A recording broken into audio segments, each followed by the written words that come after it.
So in that opening verse, we are invited to let go of our separation, let go of our disconnection. In a certain sense, let go of our the sense of ourselves as a separate person. Not to no longer be who we are, but that kind of shell that's around us, that we are always cultivating through thoughts and actions that are always self-absorbed, self-referential. Is clear? So it says, let us, go as a river, right? All the drops in the river are all parts of the river. You really can't see the individuality, it's all a river. And so it's not that we want to lose our individuality, the uniqueness of each us, but we don't want to always dwell in that, because that leads to a sense of, again, disconnection, separation from the whole. It's how do you find that place of individuation, but yet have that sense of connection and wholeness. And so it says mindfulness, right?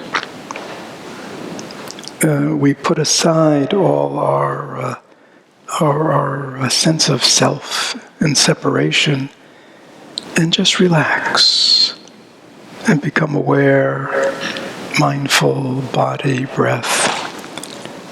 And then what we find as that deepens is there is a natural, you don't have to keep saying to yourself, we're all one, we're all one, we're all one. People think if you say it somehow that means anything. If we are all one in truth, then we don't have to say it, do we? It's something to be experienced. And so the question is, how do you experience? Well, in Buddhism, we let go of this self-absorption, this self-centeredness, right? And enter into practices that allow us to feel connection with. It's not something that we have to always manufacture. It's actually our endless manufacturing that is creating this sense of separation. So we want to let go of that. So in the talk, in the opening verse, it says, let us go as a river. Let us let go of all the stances of self, better than, worse than, equal to everybody. Kind of relax. Just be. And in that beingness, which mindfulness helps us touch, in our little group here, we have a sense of what it's like to feel a part of something, connected. And again, that's a good model for the world, right? Each of us as individuals, we're cells in the world, but then as groups, we're kind of bigger cells. I don't know, what are bigger cells called when they get together? Tissues or what? Clumps of cells. So we are clumps, but it's a model for the world. If all the people in the world who are so obsessed with their differences, right, became more attuned to their sameness, right, and that's what we want to touch in our practice. These fundamental qualities of humanness, these fundamental aspects of mind that are common to everyone. Gender, ethnicity, religion, non-religion. Those are all the things that differentiate us, which are fine. But we need to discover what unites us, right? What we have in common. And the practice of mindfulness, because it's not necessarily a Buddhist practice. It is a natural capacity of the mind to be present, to be aware, and to really notice what's going on. So thank you for the verse. So for the last few weeks, for those of you who have been here, for those of you who have not been here, you're kind of coming in the middle of something. Well, not actually in the middle, in the beginning of something. As people know, Thich Nhat Hanh, well over a year ago, had a significant stroke, which actually put him in a coma for 3 months. But he came out of it, even though he's in his mid to late 80s, and still alive. But he's really lost, the ability to speak. But he's still very present and aware and being cared for in his community in Plum Village. So, sort of in his monastic community, they are sort of it's sort of like he hasn't passed yet. But he's also not as present as he used to be as a vital, active force teaching and counseling in his community. So anyhow, when we were in Plum Village in June, some of his senior monks and nuns had put together these 40 tenets of Plum Village, sort of taking some key 40. And these are kind of deeper teachings. People who are familiar with Thich Nhat Hanh know that he's very creative and inventive and experimental, and there are lots of kind of practices of the Plum Village tradition, which could be another list of 40. And if you look in the book called Happiness, which is kind of a compilation of many of these practices, you may not find any of these. These are kind of show that another side of Thich Nhat Hanh that have not been promulgated so much in his books, but is very much the way on the long retreats, the things that he has taught. So I've just kind of picked a few to share, and this is the third week. And again, for people who are new, or it's all kind of foreign to you, the talks from the prior week, 2 weeks, are on our website. So if you're interested, you can listen to. And for people who just the whole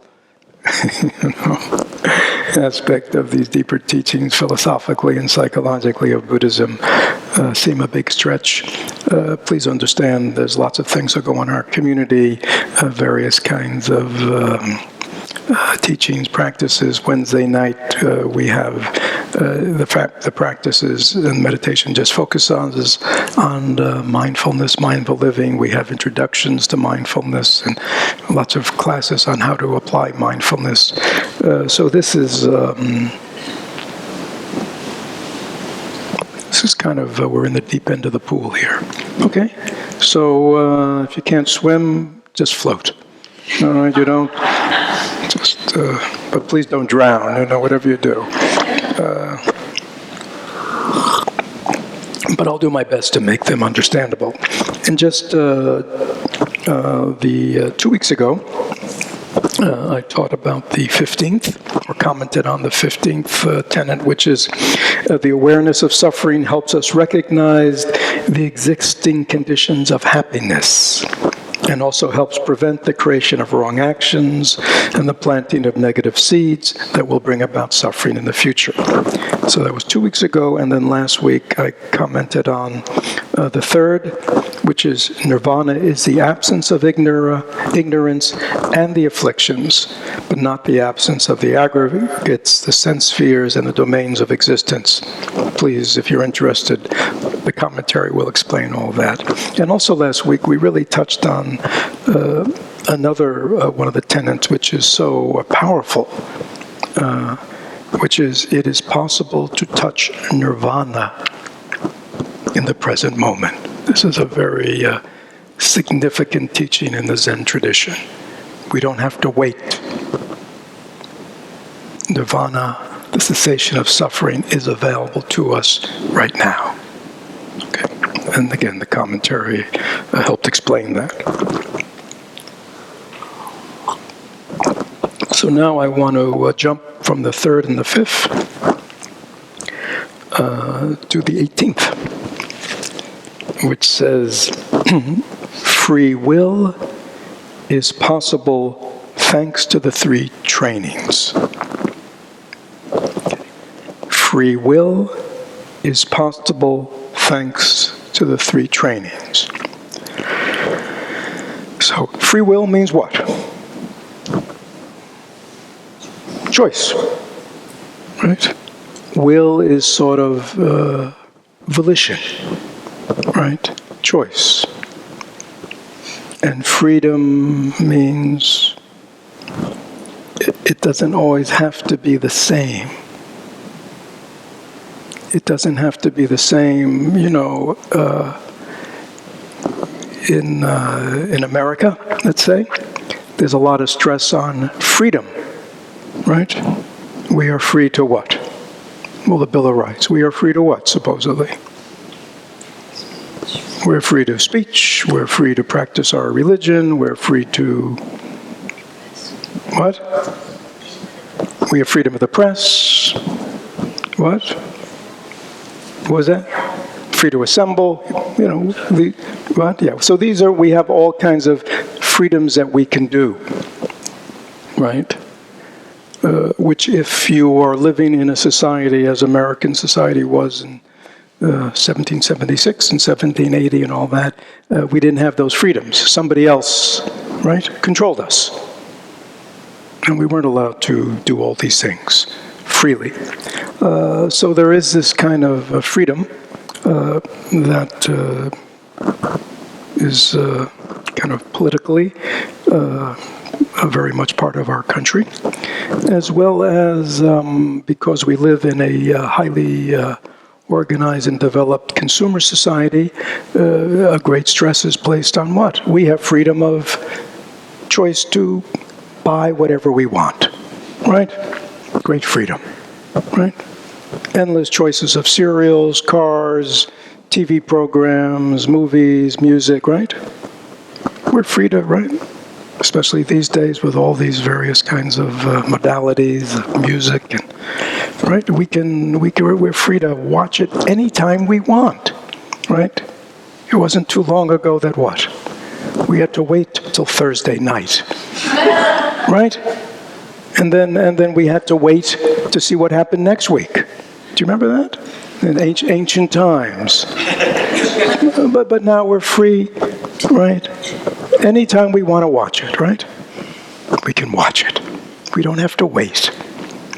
So there are all kinds of freedoms that we have in our modern society, and that one can decide whether how important or unimportant they are. But when we talk about freedom in terms of the Buddhist path, we're talking about freedom from suffering, freedom from delusion. And here we're talking about, in terms of free will, freedom from our conditioning. Okay? So in Buddhism, I won't go into it today, karma, law of cause and effect, karma, they are a little different. But the idea is that for each of us, let's just say individually, who we are now, right? The kind of body we have, the kind of personality we have, the kind of thoughts we have, the kind of memories we have, the kind of emotional life we have, right? This was produced by the past, right? And it's summarized in causes and conditions, right? There are very clear causes, such as our parents coming together in sexual union, cause this, our bodies, right? If we want to look for a cause where this body came from, we can see causation. Is that clear? We are the effect of those causes that our parents made. But conditions also affected us. So even though, let's say, our parents, the famous sperm and egg came together, right? That sperm and egg developed within conditions, the conditions of our mother, let's say, and her own health, and her own diet, and things like that. So even though there was a very substantial cause, there were also conditions in which that cause unfolded. Right? In the same way that we physically came into this world with a certain kind of genetic code and DNA, we were also conditioned by the environment we grew up in, right? How we were taken care of or not taken care of, the kind of parenting and nurturance or lack of that we received or didn't receive, right? We were so there are things, causes that were very clear in us, but there were also conditions, right? Many conditions. Economic conditions, religious conditions, societal conditions. We went through education, teachers. You see, so we are all, we think mistakenly that we are this solid thing. Well, this is me. This is how I am, right? But in Buddhism, that's not true. How we are is often, in most cases, just how we've been conditioned. Is that clear? Okay. And if we don't understand that, right, we think all we can do is just continuing on doing the best we can. Right? We often feel there's no, there's no free will. Right? I can't change. This is who I am. This is what conditioned me. Right? And that may be good or bad. Right? It's based on how you perceive your conditioning. Okay. So along comes our encounter with Buddhism, which says nothing is fixed. Nothing is set. There are no outer forces that are controlling us, making us a certain way. But on the other hand, we are not totally free in the sense that we are the creation of causes and conditions. Is that clear? Even now we have causes and conditions. Right?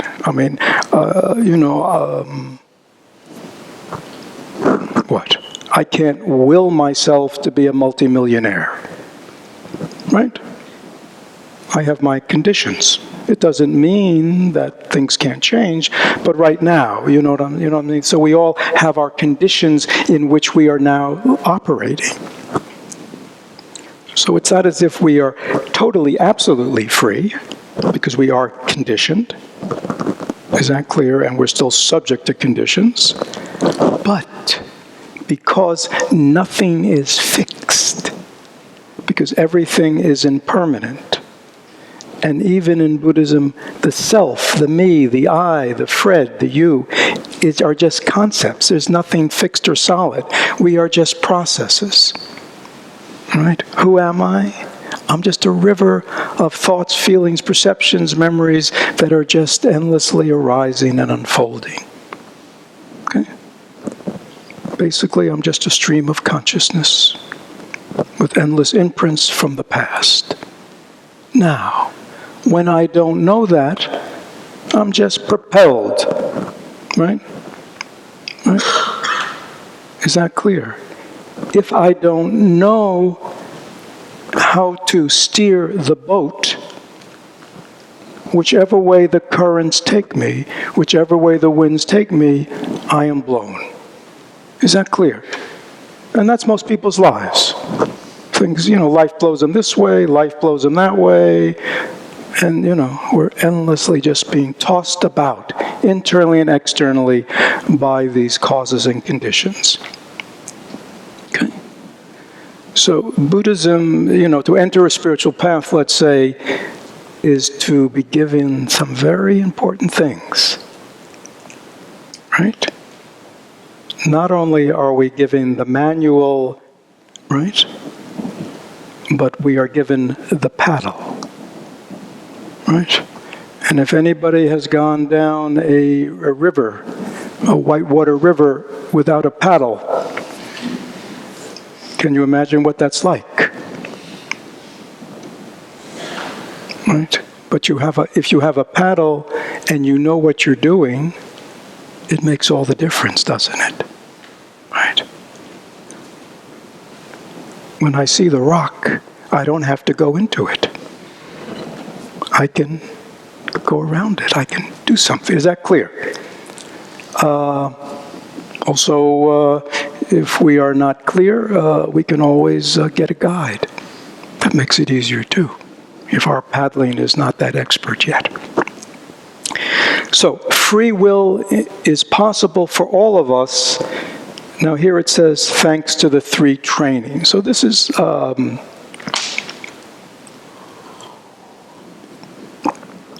if one is to say, because Buddhism really, as developed by the Buddha, was not a religion. He never said, believe in me. Right? He taught a path of awakening, a path of how to free ourselves from suffering, a path in life how to live intelligently and wisely and compassionately. That's what it is. So if one was to say, well, what is the path? What are the basic elements of the path? It's all in this thing called the 3 trainings.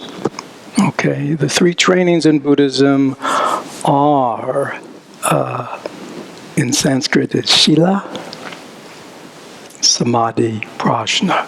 These are, at the core, what we are using very consciously, choosing very consciously, i.e. free will.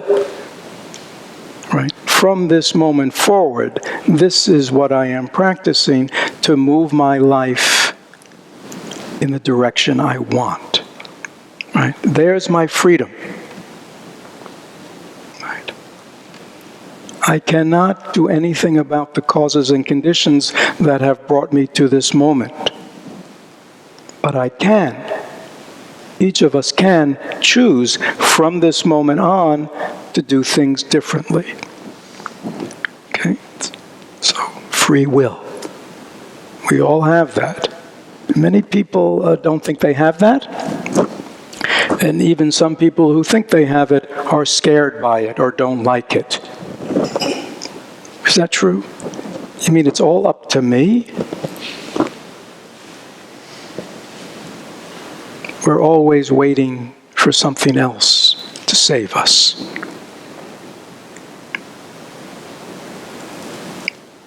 Even though we don't even know it. We somehow can't believe that each of us has the capacity of moving our life away from wherever it is that is causing us suffering or unhappiness, and to move it in the direction of peace and well-being, open heart, all the things we want. It's hard to believe that we have that capacity. Many of us are damaged in that place of trust. Okay. So this idea that I have free will, no matter how I've been conditioned, no matter how damaged I think I am, or neurotic I think I am, or screwed up I think I am, or set in my ways I think I am. Right? That's not true. It's only because you think that way that change seems so difficult. Like, does everybody, you might, for the last 20 years, have gone to Publix and bought the same cereal, right? I assure you, everybody in this room could go to Publix today and buy a different cereal. Couldn't you? Couldn't you? Of course you could. You have that ability to change. And I just picked that as a little example because people, even in things like that, go, I could change. That's what I have for breakfast. Yeah?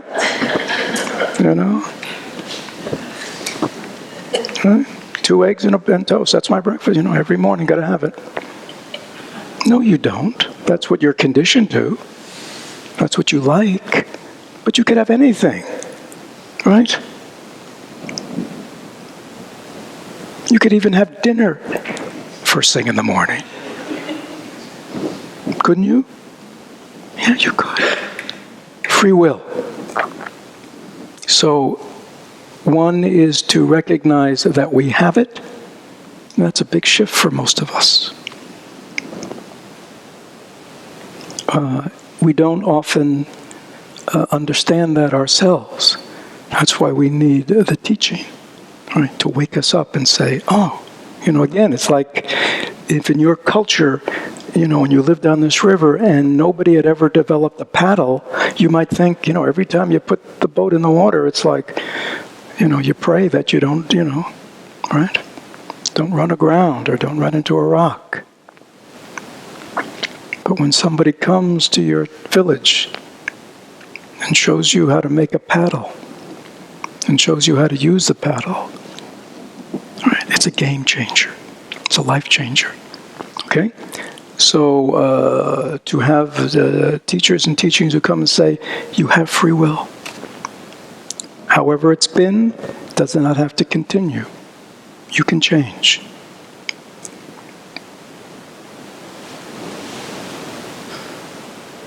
And there are many things to support you in this change. But at the end of the day, it's up to you. Right?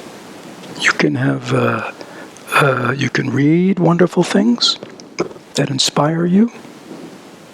You can have wonderful teachers and guides and mentors. But at the end of the day, because in the morning, when we wake up in the morning, who do we wake up with? Who's the first person we encounter? Ourselves. Is that clear? And throughout the day, whether we're with people or not with people, the thoughts, feelings, perceptions that are rising in our own minds. Right? And it is our own minds that are conditioning the way we speak and the way we act. That's the truth.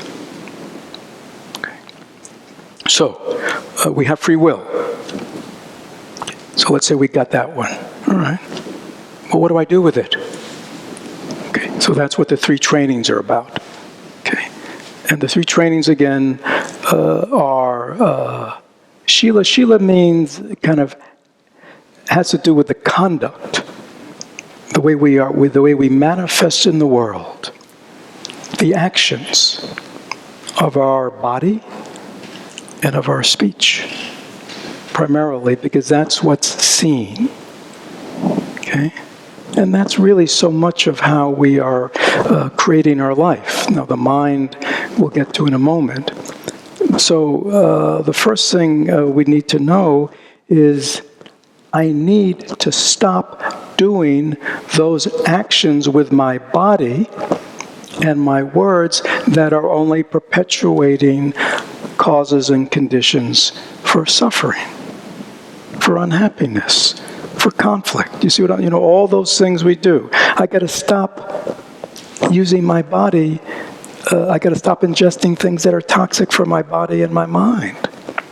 Right? I got to start taking, good care. Stop doing harm to my body and stop doing harm with my body to others. So we have these 5 trainings for lay people in Buddhism, which have to do with doing no harm with our body, which have to do with not misusing sexuality to create harm to ourselves, to another, that tell us about all the things that we consume, both in terms of drugs or alcohol, or in terms of programs, conversations, internet, we got to see that so much of what we are doing, the choices that we are making in our life are very much conditioning whether we are moving our life in the direction of well-being and happiness and peace and all the qualities we want, or just continuing patterns that support unhappiness, suffering, affliction, conflict. Is that clear? So the first training has to do with conduct, which in a certain sense is the easiest because it is the most apparent. Right? We can see what we do. Right? You got drunk the night before. You acted like a jerk. You wake up with a headache. Right? Oh, cause and effect. I got to stop that one. Or you said things that you now feel embarrassed about or ashamed, you know what I mean? Or you got in argue, all kinds of stuff. I got to stop that. That's easy. You say, just stop doing it. Okay? Other ways we do with our body, the things that, the foods we eat, exercise, all these kinds of things that have to do with our own body or how we treat other people's body. Those are easier to change because they're in the realm of conduct. We pay attention to our words. Is my speech kind? Is my speech constructive? Is my speech helpful? Or are my words creating conflict? Causing pain to another person, adding confusion to a situation rather than clarity. Are they really supportive of the person I was talking to and helpful and positive? Or were they negative, Or just in my speech, if I'm just gossiping, blah, blah, blah, talking bad about other people, what is that, what am I contributing? Okay? So, Shila, the first training, conduct, action, which is so important in our life, is one area that we're on with path that we train in. Okay? And they, again, have to do with these outward manifestations of our life, which is, the actions of our body and the actions of our speech. Is that clear? That's what's most apparent, and that's the way we act. Now, the next two are unique to the Buddhist path, the next two trainings, which are samadhi and prajna. And what this relates to is, of the two, of the body and of the mind, one would say mind is the boss. Okay? Mind's the chief. Mind's the king. Mind's the queen. The body is, unfortunately, the servant, right, of that.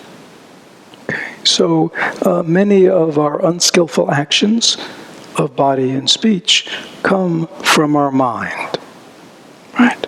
The kind of thoughts we have, the kinds of impulses and desires we have, the kinds of confusions and misunderstandings that are maybe cultivating, that we're cultivating in our minds over and over and over. Many people have been cultivating this stuff since childhood.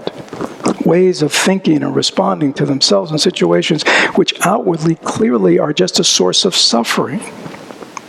And yet over and over and over again we ruminate and we obsess about things that only increase our suffering. Right? When we're having angry thoughts and we repeat them over and resentful thoughts, what are we doing? We're creating suffering for ourselves, and also probably when we act, we'll be creating suffering for someone else. I could go on and on, but are you clear? It's all, we need to begin to see that this mind has to be retrained. Is that clear? Now, how do we do that? One way, it's in samadhi, there are many things involved, but it has to, let's just say simply for today, we need to clarify, stabilize this mind of ours.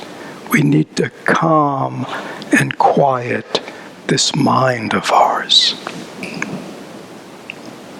Everybody know what I'm talking about? Everybody know what their mind is? Okay? All the thoughts, feelings, perceptions, emotions, memories, these are all arising in your mind. And because they are churning, and they're always churning in the historical ways that they've always churned, they are always cause and effect, they're always, and that's the wheel we're on. There's no end to it. It just keeps repeating itself over and over again, right?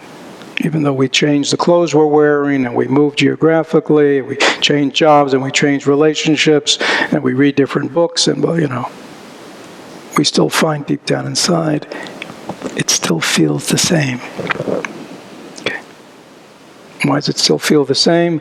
Because inwardly, we're still just endlessly repeating the same thoughts, over and over again, okay? Same reaction, same responses, same conditioning, still same perception of who I am, right?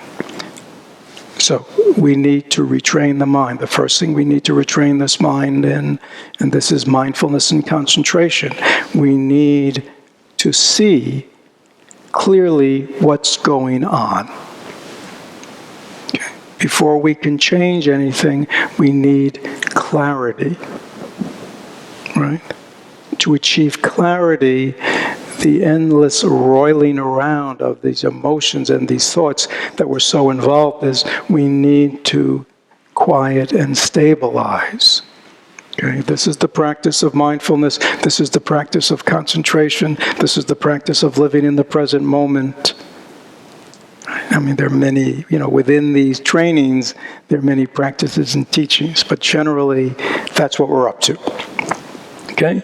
We're training first in the activities of our body and speech, bring them in accord, with a positive movement in our life, away from suffering and toward goodness, right? And we're beginning to quiet and stabilize, in a certain way, objectify this mind, right? So we can do number 3, the third training, which is wisdom. Okay. We want to begin to understand what's going on, right? We want to, on a psychological level, we want to see what is driving me to do this. Why do I keep repeating this over and over again, right? What is it that I'm doing, and what is causing me? Not just, my childhood, right? That's maybe where it began, but we're no longer 5 years old, are we? We're no longer 3 years old, we're no longer 7, we're no longer 14. Right? So, while we may go historically and see the cause, right? Mindfulness and concentration and deep looking reveals right now, because these patterns are arising right now, right? Historically, we can say the cause is here, but how does it arise right now? We have to see that. To see that, there has to be some clarity of mind, right? If everything is murky, right? If when I look out, there's only fog, I can't see what's there, right? Anybody ever drive in a thick pea soup fog? What's it like? You cruise along at 70 miles an hour, zoom, zoom, zoom? No, why not? Because you can't see what's there, right? And yet, for many of us, that's the way we're living our life. We're just going along 60 miles an hour in the fog, and we wonder why we keep crashing. I can't believe, the way things are happening. Over and over again. We find ourselves, I was just talking to somebody the other day, they're in their third big relationship. They're in their 40s and going, God, I thought this was going to be so different. It started out so different. And yet I'm back in the same place again. Not a clue. How'd this happen to a good guy like me who had such good intentions? Everybody know what I'm talking about, right? Because, there has to be something. And we have to see what it is so we can be free, right? And we can't see into our minds to see what's causing us over and over again to make choices that are fundamentally flawed if we don't have any clarity. So mindfulness and concentration help clarify the mind that allow then this deep looking, this vipassana, this capacity to look into the mind, into the emotions, into the conditioning, and to really just see within ourselves what's going on. So we can stop cultivating the unwholesome and start really cultivating the wholesome.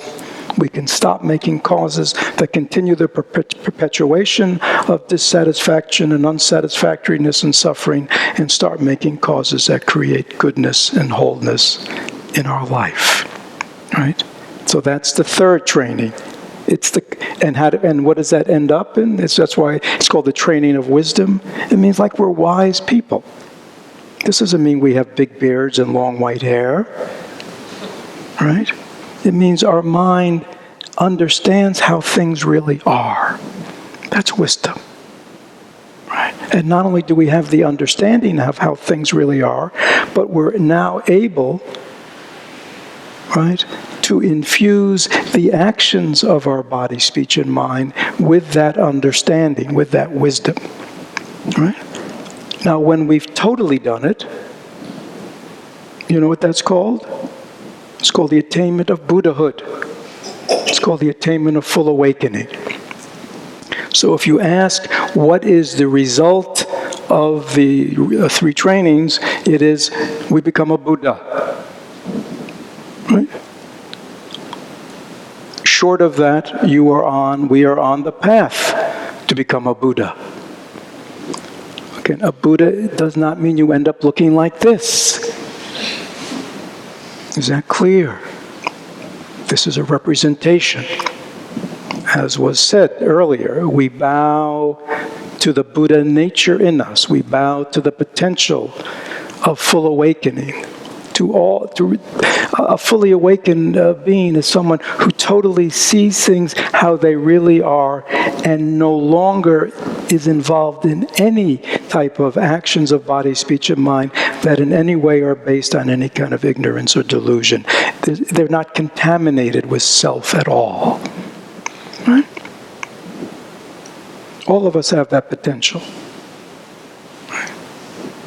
What is the difference between a totally ignoramus like us who just stumbles about in life and a Buddha? The Buddha, the light's on. Buddha sees clearly. We all have that potential. Right. But we have to understand, coming back, that we have free will. If we don't understand we have free will, we won't understand that we have choice, and when we have choice and we have free will, we will then understand what do I choose, what path do I choose now to follow in this life. All of us were conditioned by our genetics, by our DNA, by the family we were brought in, by the culture, by the society, by school, all of us have been conditioned by the things that have happened in our life. In that way, we're all equal. There's no difference at all. All of us are conditioned beings. But what separates us is some of us know that that's all it is, and understand that we have the freedom in the moment to choose. The problem is most people go, they look back and they go, oh, this is what happened to me, can't change that. Despair. Right? Or most people look forward and go, well, I'll start changing next week. Yeah. I mean, I'll start. It looks good. Yeah, I'm going to start changing. Free will, I get it. I'll start tomorrow. Right? Today I want to kind of indulge the things I like to indulge in. Does everybody know what I'm talking about? Yeah. Okay. Unfortunately, in our tradition, we know change can only happen in the present moment. Okay? Because the present moment, which is just the unfolding of every moment of our life, is where reality is happening. Right? The past is just imagined. Right? The past does not exist in any real way. It's gone. It only exists as memory. And memories are just mental events. They have no substance. And yet we allow them to condition us. The future is only fantasy. Right? So next time you think, I'm going to start tomorrow, say to yourself, I am having this fantasy in my mind right now that tomorrow somehow I fantasize a different me. That's all you're doing. Because the future hasn't happened in reality. Right? So that's why we like to do it. You know why? Because we like wiggle room. Hey, let me take a little wiggle room. Yeah, I'll start next week. Right? Next week I'll start. That gives me lots of wiggle room to continue to what? To just reify and dig the grooves of our conditioning just a little deeper. Right?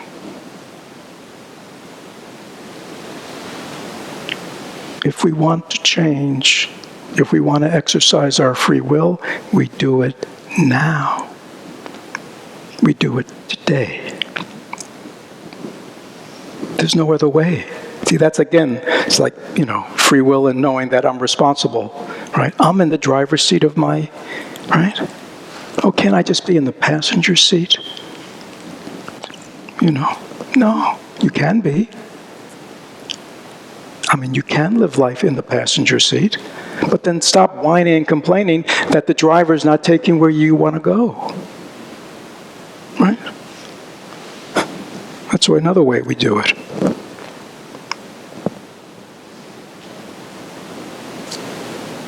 Change seats. Right? When my kids were little, they were in the back. We got them these little steering wheels. They're back there going like this and that. But they really had no control over driving. It was just an illusion. Okay? Many of us, where we play with these steering wheels because we're not willing to step into the front, into the driver's seat. See, that's really growing up. I take full responsibility for my life. Everything that has happened, good, bad, wonderful, terrible in the past, has happened. There is absolutely nothing I can do about that. They've happened. Is that clear? And I'm willing to accept that. Not like that was good or bad or wished for or not, but because it happened. This is my karma. This is what happened to me. Okay? This is how I responded to it. This is what I made out of it. Right? There's nothing I can do about that, can I? But the wonderful thing about that is what? It doesn't exist anymore. Right? In any real way, other than as a conditioning of my mind and my emotions. Right? If I am not happy with it, what can I do? Change. I want to change. Okay. What are you going to change? Past is past, future hasn't come. What's left? Okay. So this is it. Thich Nhat Hanh has a calligraphy. It says, this is it. It's a very, very Zen kind of thing. This is it. it's wonderful because it's true and it's simple and it cuts to the heart of things. This is it. If there's a kind of way you want to show up in the world, if there's a kind of person you want to be, today's the day. Again, it's not going to be perfect, but you're changing your karma by today beginning to take steps in a new direction. Okay? And by not indulging the stuff from the past. When you stop indulging the stuff from the past, you weaken them. Okay? If you start cultivating a whole new repertoire of actions, of body, speech, and mind, there's your future. Right? And it's as simple as that. That's why they're called trainings. Okay? It's something we train in. It's something that all practitioners of the Buddhist path of awakening have trained in for 2,600 years. It's as simple as that. This is what we train in. Right? Anybody ever go to the gym? Do they call them gyms today? They don't. What do they call them? Still call them gyms? Oh, I thought maybe it was some. Anyhow, when you go to the gym, what's going on there? Training, right? People are training in many different things at all different levels, but they're doing something over and over and over again that they think will what? Give them a certain result. Is it right? Isn't that what's going on? It's as simple as that. Okay, so we understand the concept of training in terms of our body. But what Buddhism teaches us is, the major source of our suffering and our happiness lies within our minds. Right? It's good to have a healthy body, right? Sure. It's good to have a body that has energy,